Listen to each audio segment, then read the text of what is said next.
Franck Laborde, bonjour. Est-ce que vous pouvez vous présenter en quelques mots?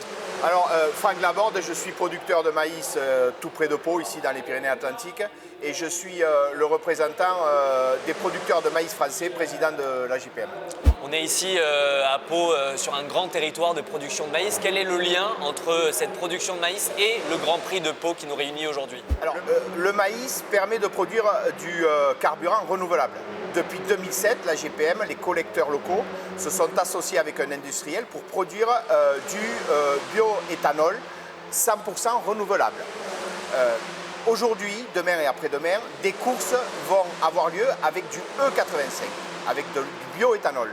Il était donc normal que nous soyons présents lors de cet événement. Quel est selon vous l'intérêt du développement de ce projet de production de bioéthanol à l'échelle territoriale, à la fois pour les agriculteurs du territoire et pour l'environnement? La filière bioéthanol, c'est du champ au réservoir.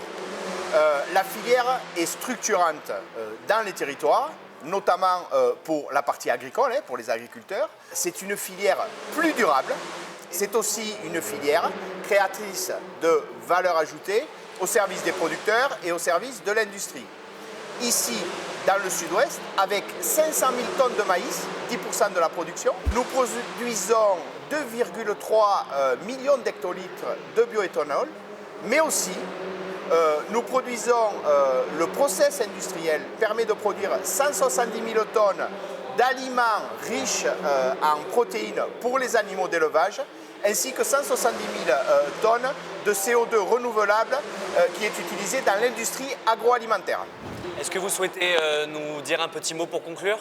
Alors, la filière bioéthanol française représentée ici lors du Grand Prix de Pau par le SNPA, par Euralis, par AIBS, par Océol et par la GPM prend déjà sa place, mais veut encore plus prendre toute sa place dans la décarbonation et dans la souveraineté énergétique européenne.